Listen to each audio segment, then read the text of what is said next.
everyone. Thank you very much for signing in and watching my live stream. I'm Mr. Matt, and this is Dr. Tot. Dr. Tot, cookie for class? Very good. And welcome to Algebra I. We're going to continue this week with Part 3 of the Semester A review program. Remember that these live streams, as well as the Practice Exam 1, which will be available very soon in the description below, should be used as diagnostic tools for you to identify areas in which you need to improve on prior to the exam. If you find anything in this video or the practice exam that troubles you or is still confusing, I'm going to be releasing independent practice sets as well as quick drill sets A and B that'll be extra resources with problems relative to the subtopics we're going to cover today. The independent practice sets will be a larger document consisting of multiple problems at various difficulty levels, and quick drill sets A and B will be advanced problems, difficult problems, and focusing in on word and real life scenario situations whenever possible. So look out for those, and as always, if you have any questions, if you have any recommendations for videos or anything that's troubling you, I'm always available in the comment section below and also on my social media accounts that are linked in the description. If you find these videos helpful, then please like, subscribe, and share with your friends. I appreciate it very much, and welcome to all the new subscribers. Let me go ahead and share my screen with you. And just a reminder, these are live streams, so there's a little bit of a delay with the iPad, but I'll mitigate that as much as possible. And so this document will be posted on Certified Learning Center's website. It'll be accessible for free in both Word and PDF formats. Just make sure that you're looking at the document that has this reference number right here. That's 1949-12. There's a lot of different documents on that website for all of my programs on YouTube. So make sure that you're looking at the right document. But otherwise, let's just go ahead and get right into it. I'm going to give you 4 minutes to look at the following question that has 3 parts. So question 1 is asking, solve the following equations for the missing variable. A is 3a plus 5 is equal to 14. B is 2 times the quantity 4a minus 6 is equal to 20. And C is 1/2 a plus 1/4 a is equal to 12. After 1 minute, I'll start to solve to give you some hints. I'll keep track of the time in the upper left-hand corner, and I'll try to update it per minute. So go ahead and attempt those 3 problems, and then we'll go through a solution.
Okay, so for number 1A rather, we have 3a plus 5 is equal to 14. So the first thing we want to do when we want to isolate for a, if a is already on just one side of the equation, look at what is the furthest away from a on that one side. So on the left, a is only occurring on the left in the 3a. What's keeping 3a from being by itself? It's the 5. 5 is adding into 3a, so we want to subtract it away on both sides. If you subtract 5 on the left, you must subtract 5 on the right. So I'm subtracting 5 on both sides to get 3a is equal to 9. 14 minus 5 is 9. Now, what's keeping a from being by itself? It's the 3. What is 3 doing to a? It's multiplying into a. So you want to do the opposite operation, divide. We're going to divide by 3 on both sides and get a is equal to 9 divided by 3. 9 divided by 3 is 3. So the answer to 1a is 3. For 1b, you need to make sure that you distribute correctly. That 2 is on the outside of a set of parentheses, so it has to apply equally within the parentheses. So we're going to multiply 2 times 4a to get 8a, and 2 times negative 6 to get negative 12. So we get we get 8a minus 12 is equal to 20. Now, what's keeping 8a from being by itself on one side? It's the negative 12. The 12 is subtracting because it's negative, so we want to add 12 to both sides. 20 plus 12 is 32, so we get 8a is equal to 32. And dividing by 8 on both sides, we're going to get a is equal to 32 divided by 8, which is 4. So the answer to 1b is 4. 1c, we have fractions as coefficients. So this can be a little bit tricky. There's multiple ways of solving here. You could turn the 1/2 into a common denominator of 4. So that would be 2/4 times a plus 1/4 times a is equal to 12. And you could have added those fractions together. That would have been a completely fine process and correct. One little trick, though, especially when you have multiple fractions in an equation, is you can find the LCM of the denominators. And so that's basically the smallest multiple of the two. But really, any multiple will work. But ideally, the smallest multiple would be the best option to avoid extra simplification steps. So the denominators of 2 and 4 have an LCM of 4. The smallest number that 2 and 4 can multiply into both equally is 4. 2 goes into 4 and 4 goes into 4. So if I multiply both sides of this equation by 4, it actually will eliminate all of the fractions and make the equation a lot easier to deal with.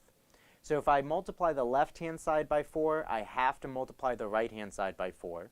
And when I multiply the left-hand side by 4, I'm multiplying the entire quantity, the 1/2 a plus 1/4 a. So I need to make sure that that 4 gets applied equally to both of those values within the parentheses. 4 times 1/2 is 4/2. 4 times 1/4 is 4/4. Those will simplify, because 4 divided by 2 is 2, 4 divided by 4 is 1. So that simplifies all of those fractions, or converts all of those fractions into integer or whole numbers. So then we just have 2a plus 1a is equal to 48. 2a plus 1a is 3a. So we have 3a is equal to 48. Dividing both sides by 3, we're going to find that a is equal to 48 divided by 3, which is 16. So the answer to 1c is 16. If you have any questions, then please let me know.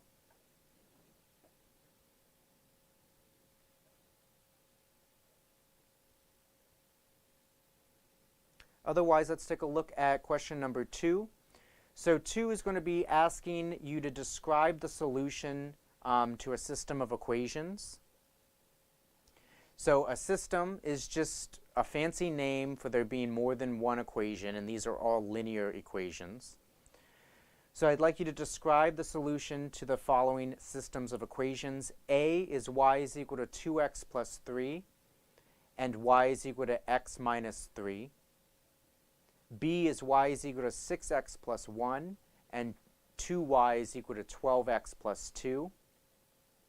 C is y is equal to 6x plus 1 and 2y is equal to 12x plus 2.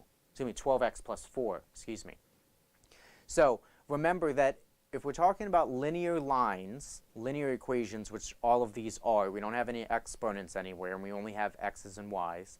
So if we're talking about linear equations, they can only intersect, or two lines can interact in only 3 ways, or one of 3 ways. Either the lines are parallel and distinct, meaning that they have equal slopes but different y-intercepts, and that means that they'll never touch and there will never be any solution to the system.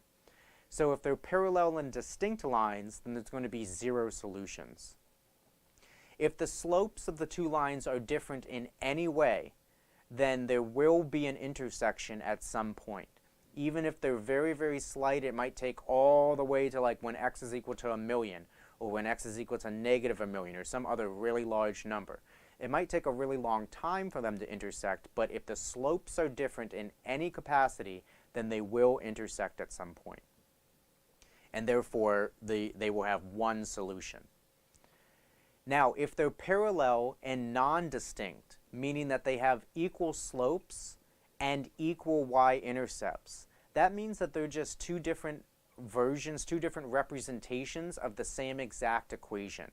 And there is a mathematical process that you could apply to one of the equations or both of the equations in order to convert them, simplify them into the same exact equation.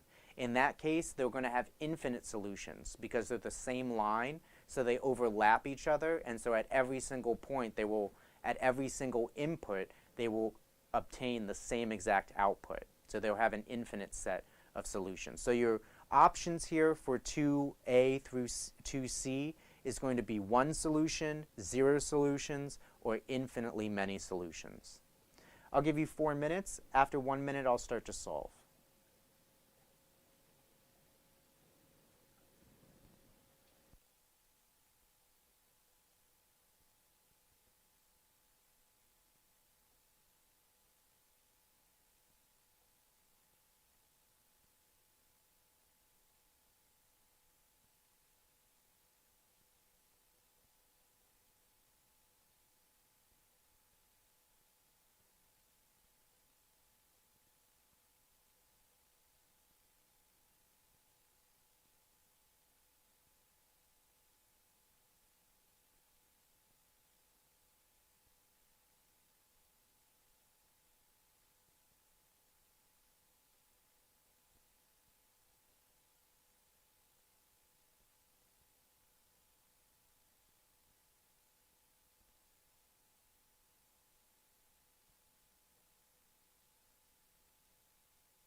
Okay, so if we look here, let me try and squeeze all of this in so you can see all of it. Make this a little bit smaller. There we go. Sorry, I just wanted to make sure you could see all of that in the screen there. Let me adjust the camera a little bit. Okay, so for 2a, we have y is equal to 2x plus 3 and y is equal to x minus 3. Notice that the slope of the first equation is 2. With the slope of the second equation, there's no coefficient in front of x, so the slope is 1. The slopes here are different. The first is 2 and the second is 1. So if the slopes are different, then that means that they intersect once, meaning that they have one solution. So there's one exact solution to this system. For 2b, we have y is equal to 6x plus 1 and 2y is equal to 12x plus 2. If the equation's form is not already simplified and it's not in simplified form in slope-intercept form, you want to go ahead and try and simplify it as much as you can. Slope-intercept form is the ideal format to try and visualize what a line is doing. Standard form doesn't necessarily do the same thing. Nobody really looks at the standard form of a line and is able to visualize it. You really need the slope-intercept form for that. So here, y is not isolated. It has a coefficient of 2. So if I divide on both sides by 2, that's going to simplify into y is equal to 6x plus 1. Notice that when I simplify the 2y is equal to 12x plus 2 into y is equal to 6x plus 1, that is the same exact equation as the first guy. So these are the same line, meaning that they have infinitely many solutions because they overlap. At every single input of x, you have the same exact output of y. So if they overlap, there's going to be infinitely many solutions. And finally, for 2c, we have y is equal to 6x plus 1 and 2y is equal to 12x plus 4. If we do the same simplification process to the second equation and divide by 2 on both sides, we're going to get a simplified form of y is equal to 6x plus 2. That is not the same equation as y is equal to 6x plus 1. They have the same slope, but they have different y-intercepts. So these two lines are going to be parallel and distinct, meaning that they're never going to touch, meaning that there's no solution to the system.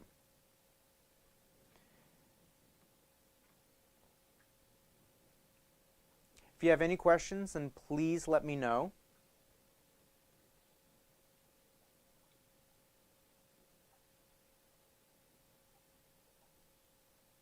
Otherwise, let's take a look at question number 3.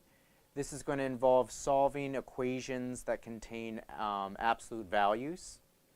One thing that I want to introduce this topic with, in order to remove the absolute value bars, you have to do a specific process in mathematics. And it's very similar in concept to the reason why we consider the positive and the negative when we square root when solving in an equation. I want you to notice that negative 3 squared is a positive 9, in the same way that positive 3 squared is positive 9. So that's the reason why we have to square root. If I had an equation like x squared is equal to 9, when I solve for x, I take the square root of both sides, but when I do that, I have to consider the positive and the negative. So I get x is equal to plus or minus 3. Why is that? Well, the reason is from that very first two steps. When you have negative 3 squared, that's equal to a positive output because the squaring eliminates the negativity. When you have positive 3 squared, that's also a positive output. So when you do the opposite operation of square rooting, you have to take into consideration that mathematical phenomena that the negativity is going to eliminate. The absolute value does a similar thing because the absolute value represents the distance a number is from 0. So practically, it just turns everything positive.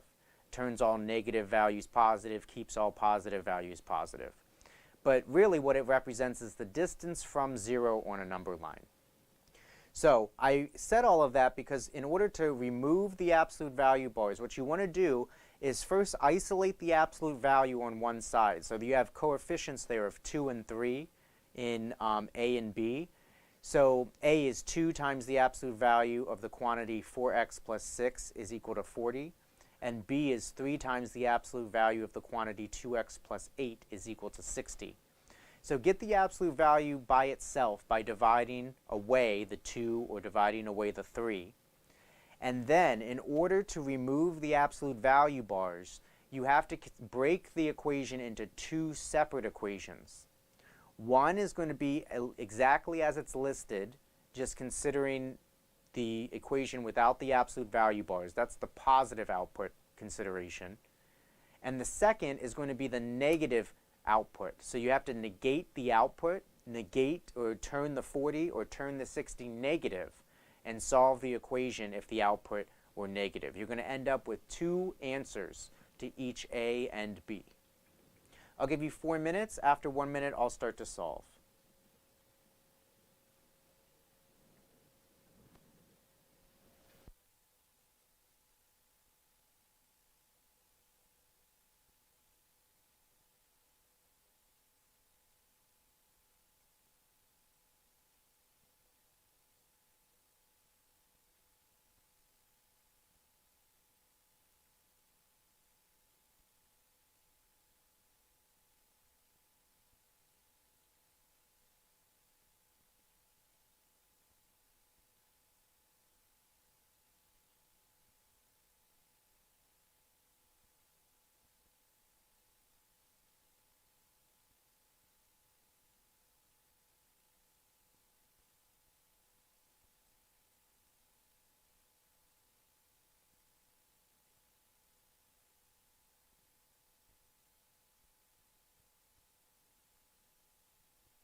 Okay, so for number 3a, first if we divide away the coefficient, the outside coefficient of 2, 40 divided by 2 is 20. So now we have the absolute value of 4x plus 6 is equal to 20.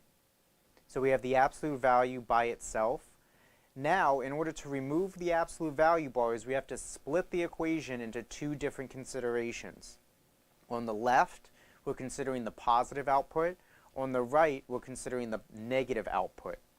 So the positive output is the same exact thing, just the same equation, just without the absolute value bars. So it's just 4x plus 6 is equal to 20. So subtracting 6, we're going to get 4x is equal to 14. And then dividing by 4, we get 14 over 4, which will reduce to 7 over 2, which is 3.5. So one solution to 3a is 3.5. Now for the negative consideration, we have to negate the output. So we're going to do negative,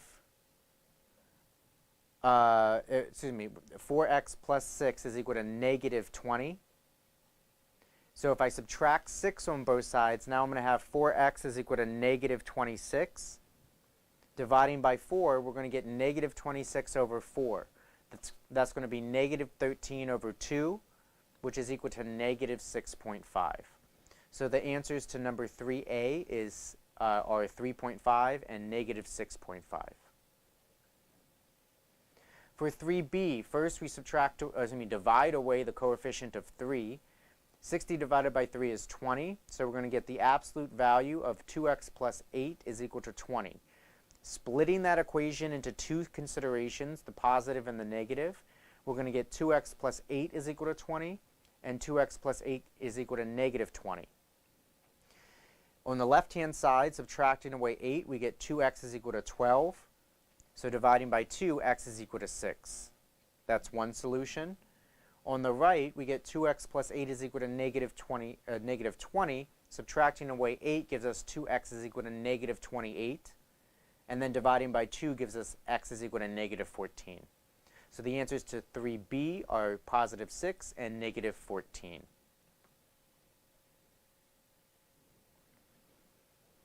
If you have any questions, then please let me know. Otherwise, let's look at number 4. This is going to go back to a similar question to number 1.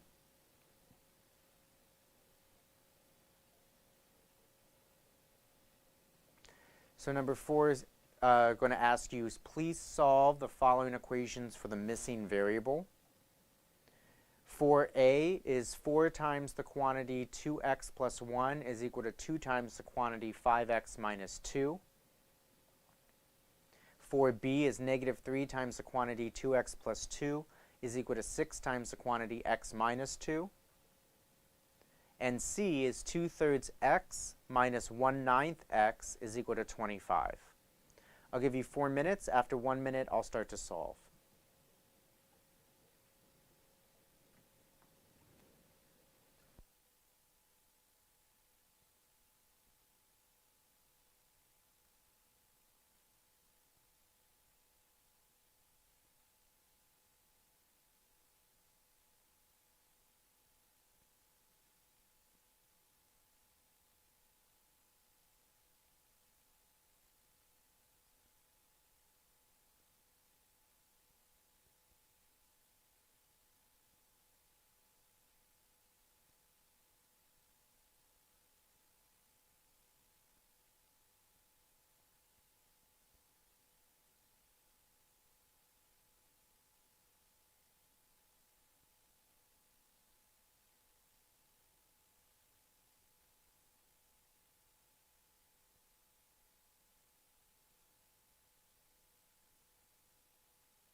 Okay, so for 4a, we're going to distribute that 4 to the 2x and the 1, and we're going to distribute the 2 to the 5x and the negative 2.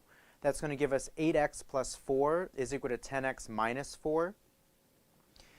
If I if I add 4 to both sides, then that's going to eliminate on the right, and that's going to become 8x plus 8 is equal to 10x. And then I can subtract away 8x on both sides to get 8 is equal to 2x. Dividing by 2, I'm going to find that x is equal to 4, which is the answer to 4a. For b, in purple in the upper right-hand corner, distributing that negative 3 within the parentheses and that positive 6 within the parentheses on the right-hand side, I'm going to get negative 3 times 2x is negative 6x. Negative 3 times 2 is negative 6. 6 times x is 6x. 6 times negative 2 is negative 12. If I subtract away 6x on both sides, now I'm going to have negative 12x minus 6 is equal to negative 12. Adding 6 on both sides, then I'm going to have negative 12x is equal to negative 6. And then finally dividing by negative 12, I'm going to get x is equal to negative 6 over negative 12, which will reduce to positive 1/2. And then we have for c, so we have 2/3 x minus 1/9 x is equal to 25. So if we want to get rid of these fractions, we can multiply by the LCM of the denominators. So the smallest multiple of 3 and 9 is actually 9. 3 goes into 9 3 times, 9 goes into 9 1 time. So if I multiply on both sides by 9, I'll be able to simplify these fractions into integer values, whole numbers. Multiplying by 9, I'm going to get 9 times 2 over 3, which is 18 over 3, and 9 times 1 over 9, which will be 9 over 9. So 18 divided by 3 is 6, 9 divided by 9 is 1, so that turns into 6x minus 1x. 6x minus 1x is 5x. And on the right-hand side, when I multiplied by 9, 25 times 9 is 225. So this simplifies into 5x is equal to 225, which dividing by 5 on both sides gives me x is equal to 45. If you have any questions, then please let me know. Otherwise, let's look at number 5. This will be the last question for today. And I'm going to give you 3 minutes. I'd like you to please describe how many solutions there are to the following systems of equations. A is y is equal to 7x plus 1, and 2y is equal to 14x plus 20. B is y is equal to 2/3 x plus 3, and y is equal to 3/2 x plus 3. And C is y is equal to 8x plus 8, and 2y is equal to 16x plus 16. I'll give you 3 minutes, and 1 minute in, I'll start to solve.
Okay, so 5a, we have y is equal to 7x plus 1 and 2y is equal to 14x plus 20.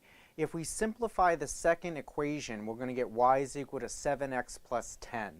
These two equations now, if we compare them, have the same slope but different y-intercepts. That means that they're parallel and distinct, and that means that they will never intersect, so that means that there's no solution. For 5b, recognize that they have different slopes, so that means they're going to intersect once, and that means that there's one exact solution. For 5c, we have y is equal to 8x plus 8 and 2y is equal to 16x plus 16. Simplifying the second equation, we get y is equal to 8x plus 8. Comparing y is equal to 8x plus 8 to y is equal to 8x plus 8, it's pretty clear that these are the same slopes, same y-intercepts, and therefore they're the same exact line. And therefore, they're going to intersect infinitely, so there's going to be infinitely many solutions. If you have any questions on anything that we've done today, any of these specific problems, then please let me know in either the comment section or on my, you can communicate with me on my social media accounts. If you find these videos helpful, then please like, subscribe, and share with your friends. I appreciate it very much. And also be on the lookout for the independent practice set and quick drill sets A and B to fine-tune your skills before the exam. So if there's anything that you've seen in this live session, look out for the corresponding independent practice set and quick drill sets to help you out even more. Well, thank you guys very much. And Dr. Todd, you're going to say bye? Can you say bye? Come on, you do better than that. Bye. Very good. All right, thank you guys very much for watching. I hope you have a wonderful night, and I'll talk to you all tomorrow.